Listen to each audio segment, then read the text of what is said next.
Bom dia, boa tarde, boa noite. Não sei a hora que vocês estão escutando ou vendo o nosso podcast. Sou a Alexandra Nunes, People and HR Director da Pearce Consulting Technology. E estou aqui hoje para mais um People in Business, o nosso podcast da Pearce. Hoje estou aqui com o Elton Peixinho, Tudo Senior bem. Manager. Tudo bem? Um prazer estar aqui com você. Prazer é todo meu. Gerente Sênior, né? Senior Manager de grandes contas da Vivo. O Elton e eu, nós nos conhecemos na NRF, Nova York, em janeiro desse ano. E hoje eu tenho o privilégio de estar com você aqui no O Pearce. privilégio é totalmente meu, estou aqui super disponível para a gente poder conversar, falar um pouco de pessoas, negócios, carreira, um pouco de vida, né, que está envolvido a tudo isso. Então, estamos aqui. Obrigada, Elton. Muito Imagina, legal. prazer. E para a gente começar, eh, o Elton é um grande especialista comercial, um grande líder. A gente teve já algumas conversas sobre isso. E aqui no People in Business a gente fala muito de carreira, de liderança. E especialmente essa parte de liderança comercial, acho que vai ter muito insight aqui, fiquem atentos. Elton, para a gente começar, como que foi a tua carreira? Como que você chegou na Vivo, uma grande empresa, na posição que você está? Como que foi essa trajetória? A minha história, assim, pessoal de vida é uma história, talvez muito parecida com o de muitos jovens que buscam começar uma carreira para ter uma parte financeira ali estável, mas que não necessariamente, traçou aquele perfil. A minha história eu começo, muito novo, eu era um vendedor de roupa com minha mãe, e vou traçando, uma ideia de que queria entrar em uma grande empresa, né. Mas muito longe disso, pela minha, situação, eu sou baiano de Salvador, então muito distante da grande metrópole São Paulo, então era um sonho ainda muito distante. E aí tudo começa com a ideia de eu comecei como vendedor, então eu não me vejo, sendo outra profissão a não ser vendedor, né. Acho que independente do nosso caminhar de carreira, a gente sempre tem que ser um vendedor. E aí eu vou entrando em empresas de telecomunicações, começo numa grande empresa de telecomunicações, comecei pela Oi, na área de marketing, eu me formei em marketing, sigo, para atender começo a atender grandes varejos em outra operadora, aí eu sigo para TIM. Mas a minha carreira ela modifica a partir do momento que eu venho para São Paulo, porque aqui eu acho que é um terreno mais fértil para quem tem aquela vontade de construir. E aqui, atuando com B2B, nessas 2 últimas passagens que eu te contei era mais B2C, aqui assim, aí eu acho que o B2B são negociações mais complexas, com maturações mais lentas, e isso faz com que a gente comece a ter mais estratégia, a pensar mais. E eu naveguei em diversas áreas na empresa que eu estou hoje, diversas áreas. Atendi pequenas empresas, muito pequenas empresas, desde o café do shopping até hoje onde eu estou, que é as grandes corporações no Brasil hoje. Então, eu acredito que isso me construiu uma musculatura para poder falar com diversos públicos. Então, assim, resumidamente, é uma história que eu venho começando bem de baixo, mas muito de baixo, até atingir esse patamar hoje de atender grandes contas em uma empresa de tecnologia. Nossa, é incrível. Quantos anos já de Vivo? 16 anos de Vivo. E Muito contando. legal. Muito legal, muito legal. E hoje em dia, claro, você tem toda essa experiência o Rancharan, né, que é um grande líder e estudioso de liderança, ele fala que a gente começa a liderança, fazendo essa gestão da gente mesmo, né, então você foi um Sim. colaborador individual, literalmente um super especialista em vendas, mas você passa para essa passagem um. Hoje em dia você já fez com certeza a passagem 2 também, que é liderar líderes, né, a gente passa depois para um que é liderar outros, depois a gente lidera líderes, né. Mas eu queria falar um pouco contigo sobre, além dessa carreira consistente, né, de vendas, como que foi montar times comerciais e os desafios da gente começar a criar uma cultura comercial. A gente estava falando antes de começar a gravar, né, eu acho que muitas pessoas, com certeza não são todas, mas muitas pessoas têm um viés de: "Ah, mas eu não quero me expor, né, eu não gosto da coisa do comercial, porque parece que faz a referência ao vendedor de bíblia, Uhum. ao vendedor que vende algo que o outro não quer, Uhum. né, e Uhum. que então que ele tem que pressionar ou É bem forçar ou comum esse fica". sentimento. É. Como que foi para ti construir times comerciais de alta Uhum. performance que alcançam os resultados, Uhum. recordes que você faz? Ó, é assim, eu acho que, antes de mais nada, tem que ter uma paixão por negócios, tem que ter uma paixão por vendas. Eu acho que vendas é ajudar uma outra parte. Vender é criar essas pontes. Eu, quando fiz meus maiores negócios, eu raramente entrava em detalhes técnicos antes. Antes você gera um rapport, você tem uma conexão com o teu interlocutor. E como é que eu construí grandes times? Assim, acho que a construção de times, para mim, é um dos maiores, se não o maior desafio. Porque você lida com pessoas. Pessoas são complexas, cada um é individual. Mas eu acho que a primeira é deixar as regras claras, deixar as métricas bem claras, os desafios para onde a empresa quer ir, para onde você quer ir, e entender se essas pessoas estão na mesma energia que você e no mesmo olhar que você e que quer crescer com você. Porque as pessoas, em geral, claro que elas seguem as empresas, elas seguem as dinâmicas, elas têm as prioridades primeiro, mas depois das suas prioridades é o líder, é o gestor que elas acreditam, porque são os combinados, né? Então, o meu processo de construção de times, a gente vai mudando, a nossa maturidade na liderança vai mudando, né? Os negócios vão mudando. Mas as minhas construções de time, elas foram mudando. Então, para diferentes canais de vendas, você tem diferentes tipos de pessoas, diferentes tipos de processos, diferentes tamanhos de negociações e até de produtos. Então, isso também modifica. Então, acho que tem uma parte do skill técnico que ela é importante, sim, para algumas atividades específicas, mas tem uma parte muito de comportamental, de atitude, de história de cada um, que essa é uma parte muito sutil, mas talvez mais importante do que o skill técnico. Então, os meus melhores gerentes que eu tive foram pessoas que tinham uma atitude, uma gana, uma vontade de vencer, assim, invejáveis, assim. Eram aquelas pessoas que superavam problemas, porque o nosso trabalho como líder, como gestor, é como a gente resolve os problemas, né? E como a gente olha para esses problemas. Essas pessoas com qual eu contratei ou com eu trabalhei junto, foram profissionais que olhavam o problema de forma resolutiva, Uhum. de forma de desembaraçar nó, de como resolver. É um pouco do trabalho de consultoria, por exemplo. Consultoria é resolver problema o tempo inteiro. E eu acho que Eu que o diga.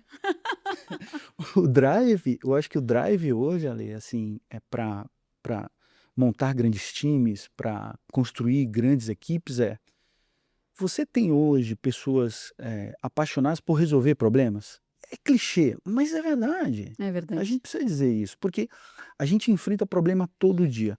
E eu acho que, com o passar da nossa carreira, a gente vai tendo bagagem para poder ter como resolver problemas de formas diferentes. Eu acho que a experiência nos dá isso, a liderança nos dá isso.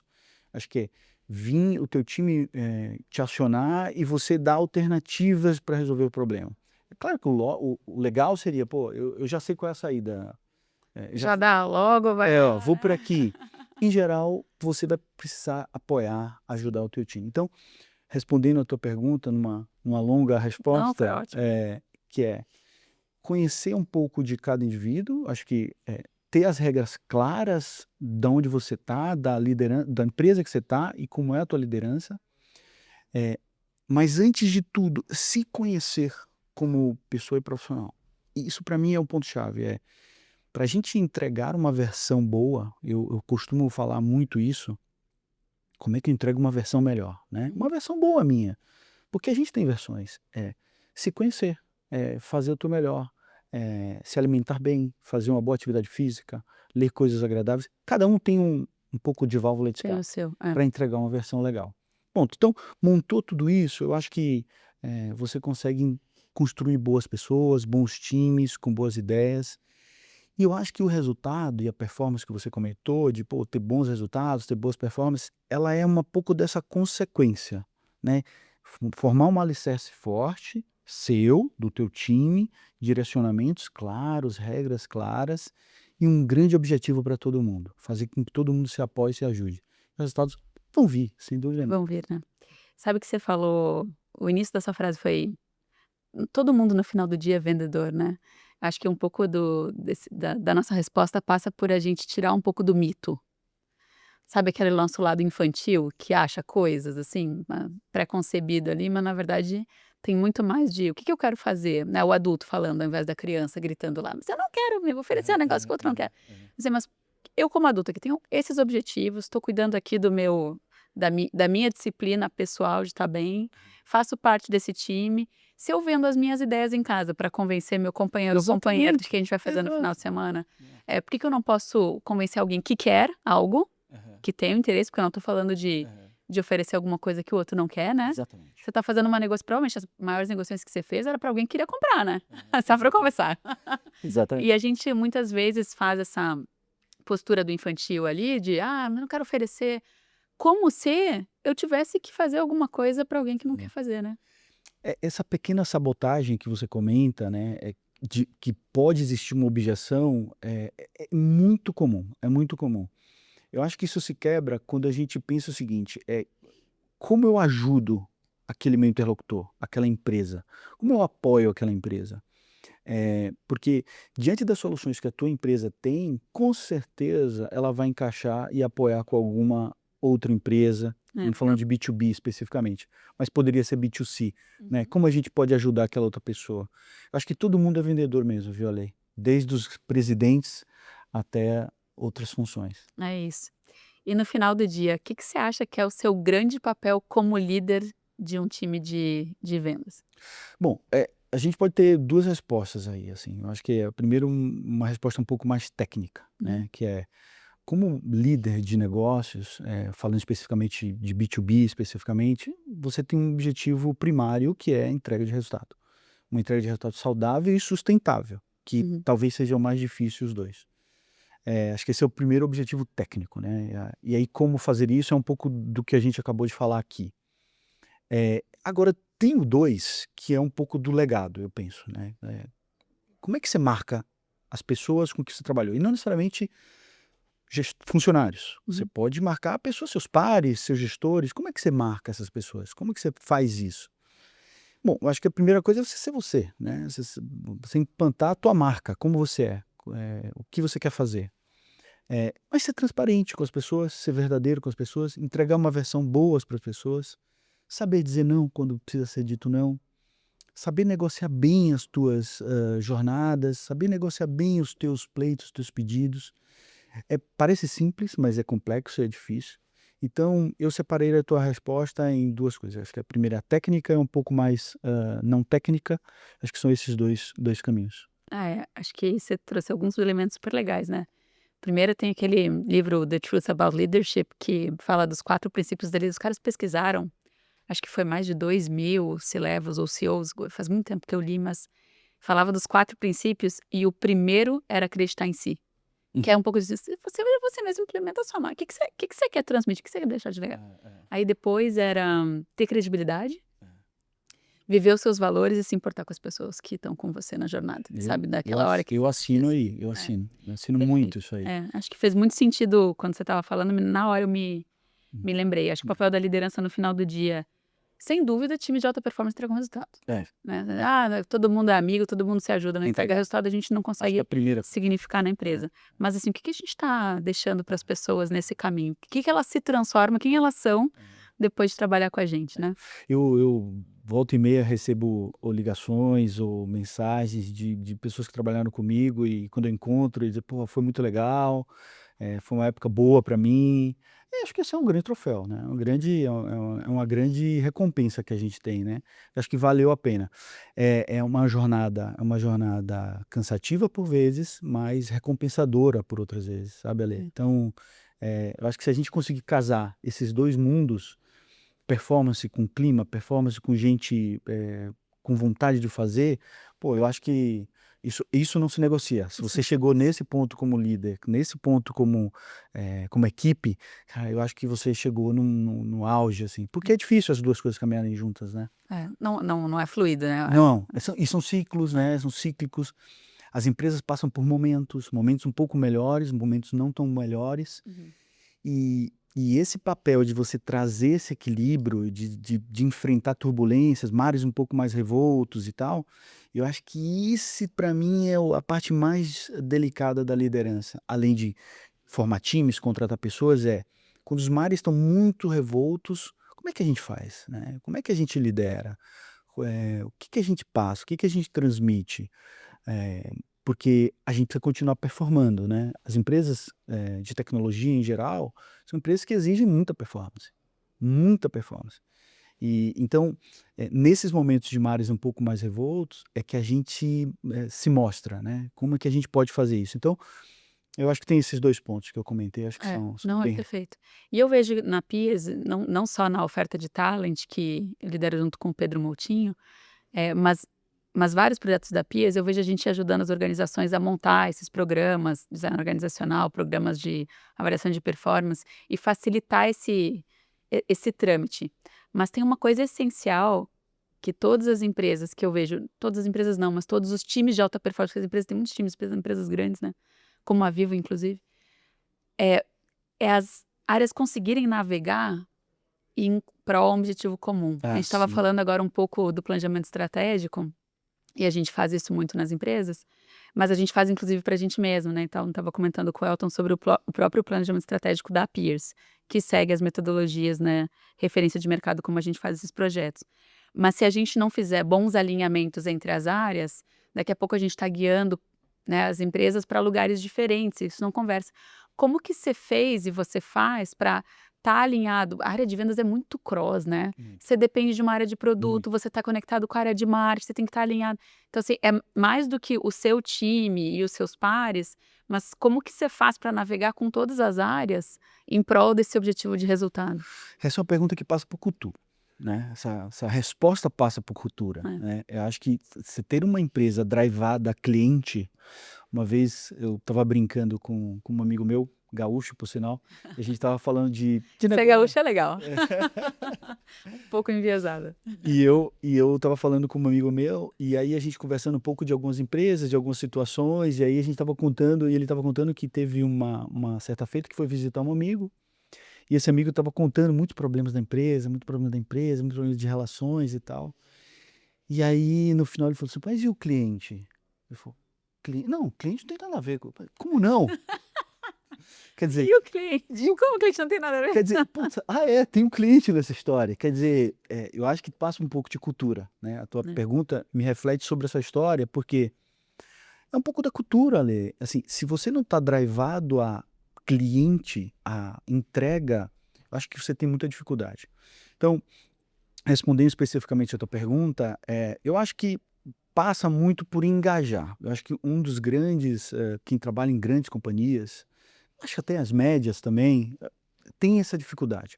Como eu engajo diversas áreas com propósitos diferentes, que são silos que se formam, como é que eu consigo construir esse engajamento? Como é que eu formo essas pessoas?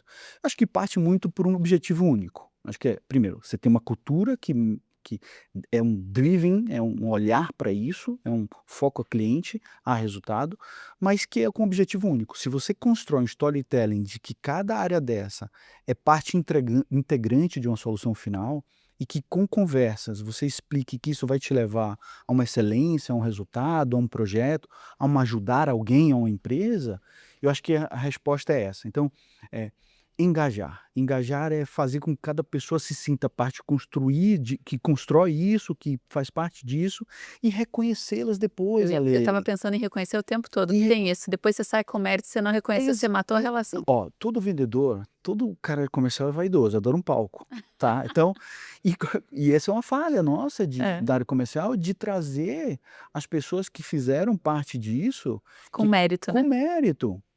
Então eu acho que trazer essas pessoas para o mérito, para o palco dos negócios, né? É Então, perfeito. eu acho que é por aí. Nossa, é perfeito. E assim, a próxima pergunta era de cultura, mas você já falou de cultura. É exatamente isso, né? Hum. O que que você acha, assim, de tudo isso? Eu até tenho a minha resposta, né? Mas eu quero te ouvir. Que é essencial para construir uma cultura comercial saudável. Qual que é o valor que você não abre mão? Eu acho que ter uma cultura comercial, primeiro, entender que a gente tem que trabalhar. Vou contar mais uma historinha aqui. Quando É ótimo. minha filha era pequenininha, e aí naquelas idades ali entre 2 a 4 anos, é uma idade que é muito dependente da gente. E saem caminhando, aprendendo a caminhar e vão para lá e vão para cá e tal. E eu fazia uma analogia muito à minha filha, que é o seguinte, ó, eu falava para ela: "Você pode brincar em todo lugar, nesse quadrado, porque ali não pode, ali não pode, ali não pode, porque ali é perigoso". E eu acho que Para começar, primeiro estabelecer essas regras. A gente pode tudo dentro desse quadrado aqui. Podemos fazer tudo dentro desse quadrado, dentro dessas regras, dentro dessas dinâmicas que a gente vai estabelecer. E se a gente fizer esse tudo dentro desse perímetro, a gente tende a entregar algum resultado. Então, construir uma cultura de venda saudável é estabelecer regras claras, compromisso entre as partes, estabelecer esses compromissos, saber o que cada um espera, quais são os papéis, quais são os deveres, o que é que pode, o que é que não pode. E a partir daí, você vai construindo uma relação voltada a negócio, a cliente, sabendo que a gente vai enfrentar problemas um pouco mais internos, que vamos ter que resolver internamente, com aquela outra pergunta que você me fez do engajamento, mas de Eu que tava com o engajamento na cabeça muito forte, mas acho que você tá respondendo um negócio bem, bem mais interessante. E aí, ali, assim, eu acho que se a gente souber essas regras, estabelecer essas regras, que cada um pode e o que não pode, tendo essas áreas completamente engajadas, essas áreas bem definidas, como elas podem atuar, e você criou essas pontes, porque um outro ponto é Sem botar fogo na ponte, né? exatamente ali, porque essas pontes, e a gente vai cometer esses erros Vai. pela vontade de fazer, É, claro. né? Então, se a gente fizer essas pontes sólidas, firmes, que elas não se caiam, que elas perdurem, com as áreas engajadas, sabendo quais são os compromissos, a probabilidade que você atravesse essas pontes, vá e volte para trazer os resultados, é muito grande. Então, assim, acho que construir uma cultura saudável é isso. Acho que se resume a isso, sabe, Ale? Perfeito. E tem a história, o Covey fala da conta bancária emocional, né? Que depois tem a ilusão de achar que a gente nunca vai errar. A gente vai cometer vários erros, uns com os outros, profissionalmente. Até algumas vezes alguém pode levar alguma coisa pro lado pessoal, mesmo que não seja, né? Mas a história da conta bancária emocional, acho que ela é uma história de mais maturidade também, né? De aceitar que eu tenho aqui, que eu faço depósitos e que eu tenho créditos, né? Às vezes na história da ponte, não é botar fogo na ponte que é deixar minha conta muito negativa, mas eu vou cometer erros. Então, às vezes, eu vou dar uma rachadinha ali, mas eu vou lá e conserto, né? E às vezes nessa Porque a relação ponte com o é outro sólida, tem né? isso. A ponte é sólida, E a conta bancária emocional vai ao encontro desse ponto da ponte, né? Às vezes as pessoas também, pô, de primeira, pum, bota fogo na ponte. Exato. Mas será que numa relação com o outro eu tenho que sempre acertar? Não, cara, calma. Às vezes eu errei, né? Eu vou lá, digo que eu errei e eu tenho ali, você tem um crédito comigo agora, né? Porque eu não só boto dinheiro na conta, eu não só construo a ponte. Às vezes eu erro, faço um negócio que tira um negócio lá da ponte. Mas eu não botei fogo nela, né? Então, Não, perfeito, perfeito. Eu penso muito, muito parecido. Eu acredito que essas relações são mutáveis também, né? Essas relações vão mudando ao longo do tempo e construir essas relações interáreas ou até do teu mesmo time, elas também fazem parte para times de alta performance. concordo. Se você construir essas áreas, engajar essas áreas, você vai ter resultados sólidos, porque além das relações, os resultados precisam ser sólidos, eles têm que ser perpetuar, né? Você não pode fazer um projeto que ele perdure por pouco tempo. A gente sabe que vendas, quando a gente está falando aqui de B2B especificamente, ela tem essa maturação lenta, né? Ela é um pouco mais trabalhada. Você precisa fazer um deep dive na conta, precisa fazer um mergulho profundo na conta para entender quais são. A gente, por exemplo, ali em grandes projetos, a gente vai ter que falar com vários interlocutores. Claro. Não só especificamente aquela área que está comprando, mas aquela área que se beneficia, é aquela área que pode ser um detrator que você vai ter que contornar, é se antecipar um pouco à concorrência, porque em tecnologia, todo mundo é muito capaz hoje, né? A tecnologia é muito disponível para tudo, mas por que você vai ser o escolhido, né? Então, eu acho que passa um pouco por isso, construir essas pontes bem saudáveis com pessoas, processos e clientes para entregar resultados sólidos, né, Ale? Perfeito. Exatamente isso. E no final do dia, vendas são relações e relações são longo prazo. Você não pode fazer um negócio para fazer uma vez. Você quer fazer um negócio para se construir uma ponte, para pensar no longo prazo e para se fazer várias vezes. Estamos falando de confiança aí, né? E confiança é a base, né? Ótimo. E teve alguém que te marcou muito nisso? Pode ser um par, até a minha pergunta era um líder que te marcou, mas pode ser um par, pode ser alguém do seu time, pode ser alguém que eventualmente é um líder, mas alguém que te marcou na tua trajetória? Ali, eu vou responder meio clichês. Tá bom. Me permita, não vou ter nenhuma resposta maravilhosa, mas essa vai ser clichê. A maior vendedora que eu conheci na minha vida foi a minha mãe. Minha mãe é uma mulher que é de vendas. Então meu primeiro emprego foi com ela, vendendo roupa. Então ela, para mim, foi essa referência. Só que minha mãe tinha uma coisa, que hoje eu escuto de feedback dos meus líderes, que é, pô, você percorre a pista inteira. O que é percorrer a pista inteira? Eu tentei todas as alternativas. Eu olhei para todo o cenário e disse, bom, fomos aqui, fizemos isso, fizemos aqui. Opa, então eu esgotei o que eu poderia. Então estou bem. E a minha mãe era a clássica vendedora de percorrer a pista inteira. Legal. Ela percorreu essa pista inteira. Então, percorreu. Então, eu cresci vendo ela percorrer a pista inteira. Essa gana, essa vontade de vencer, essa minha característica vem dela. Então, a minha mãe, que foi uma vendedora, para mim foi uma grande referência de vendas, assim, para mim. Nossa, orgulho, não é clichê não, orgulho. Legal. Poderia falar de alguém, de algum livro, de alguém, mas é a verdade. Nossa, muito, muito legal te ouvir. Muito legal que a tua mãe é um super exemplo de vendedora. Também não é tão comum, né? Não, é uma venda difícil, que é uma venda de confecção, né? Então, assim, é uma venda competitiva. Ela montou microempresas, montou fábrica e tal. Foi uma grande empresária. A gente está falando de vendas aqui, Ale. Os grandes presidentes, os grandes CEOs, os grandes diretores são vendedores, né? Então, assim, desde qualquer posição, a posição mais simples é um vendedor. E ela era uma vendedora clássica, assim, né? Uma vendedora com vontade, que queria fazer. Legal. Brilho no olho. Brilho no olho. Você fala dela e já brilha o olho, inclusive. Exatamente, brilho no olho. Isso me remete muito a ela. E eu me lembro muito dela em alguns feedbacks, porque eu me lembro daquela fase, que era uma fase mais dura, assim, né? De fazer volume de vendas, né? De ouvir muito não, né? Não é só um pedaço do caminho. É verdade, é verdade. Muito legal.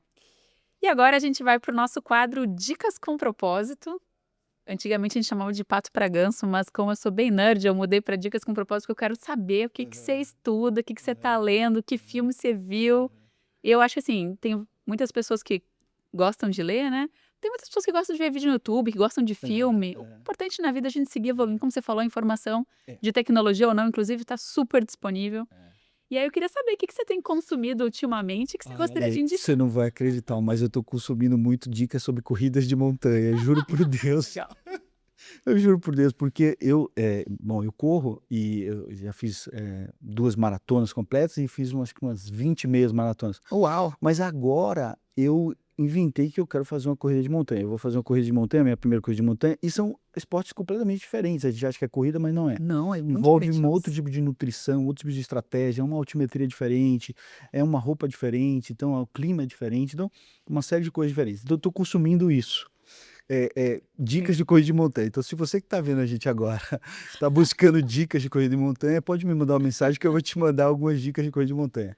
Mas não saindo um pouco dessas dicas de corrida de montanha, eu pensaria que eu consumo um pouco de tudo, tá, Lê? Assim, eu sou um cara curioso por essência, tá? Então eu gosto de, por exemplo, eu gosto muito do Ricardo Basaglia, que ele tem uma pílula diária que ele manda no meu e-mail, uma newsletter mesmo, com coisas mais contemporâneas, comportamentais e de negócios. Então eu gosto de ler, eu gosto de ouvir, eu gosto de ouvir notícia também, gosto de relaxar. Por exemplo, quando eu estava fazendo minha primeira maratona, eu quis me inspirar em algumas pessoas. Li um livro do Sérgio Xavier. O Sérgio Xavier é um comentarista da Sport TV. Olha a coincidência, mais um gaúcho. E Olha, a gente está muito presente na tua vida, né? E ele conta uma história de como foi. O nome se chama Boston, né? Para quem corre, sabe que Boston é a rainha das maratonas, né? Ela é a principal. Cobiçada, né? Cobiçada, difícil de entrar, tem umas métricas bem agressivas para você entrar lá. E ele conta um pouco dessa jornada dele até chegar lá. E sabe que eu estava pensando o que eu ia dizer hoje, que aí cada episódio eu dou uma das dicas. Graças a Deus eu gosto de ler muito, né? Mas o livro que eu tô lendo agora, até te falei antes, né? É um do Fromm, que é de um psicanalista, que é A Arte de Amar. Mas eu me lembrei que é muito legal, inclusive, esse cara, não nesse livro, mas anteriormente, ele estudou que a formação de toda a parte de valores e toda a identidade, a gente forma até os 5, 6 anos. Então, a lição que você estava dando para sua filha que estava falando um pouco antes, onde ela podia brincar e tal. Isso a gente, como pais, né, marca muito a vida dos nossos filhos, porque tem essa formação de personalidade até mais ou menos, porque não é tão perfeito, mas até os 6, 7 anos, em tese. Perfeito. Esse autor. Mas eu queria indicar mesmo, o livro que eu li anteriormente é Os Quatro Compromissos. E ele é um livro bem curtinho, aliás, quem não gosta de ler também pode ler esse, porque assim, é uma sentada, você lê rapidinho. Mas ele fala, um dos 4 compromissos, inclusive, é o primeiro: seja impecável com a sua palavra. E eu acho que isso marca também um pouco daqui da nossa liderança comercial. Se você prometeu, cumpra. É. Se você combinou com o seu time, faça, né? Porque quando a gente deixa, assim, os outros compromissos são excelentes também, né? Ele fala sobre a gente não levar para o lado pessoal, então a nossa construção de pontos, aqui o negócio da maturidade, me lembrei disso também. Fala sobre a gente sempre dar o nosso melhor, você falou sobre isso também. Então, assim, mas eu acho que esse primeiro compromisso, que é a gente ser impecável com a nossa palavra, fala muito sobre vendas, e queria indicar aqui os 4 compromissos. Que legal, que legal. Elton, adorei te ter eu aqui. adorei também. Muito obrigada Muito por ter legal, feito foi muito parte do legal. People in Business. Que legal. Muito Adorei o convite, foi muito legal, um papo delicioso. É muito legal contar um pouco dessa história de vendas, de pessoas. Eu adorei. E lembrar que todos somos vendedores, né? Todos são os vendedores. É isso. Isso aí. Pessoal, se você curtiu esse episódio, nos dá 5 estrelinhas no Spotify ou no seu tocador predileto. Obrigada a todo o nosso time de marketing da Pierce, que edita super bem o nosso podcast. E a gente se vê no próximo People in Business.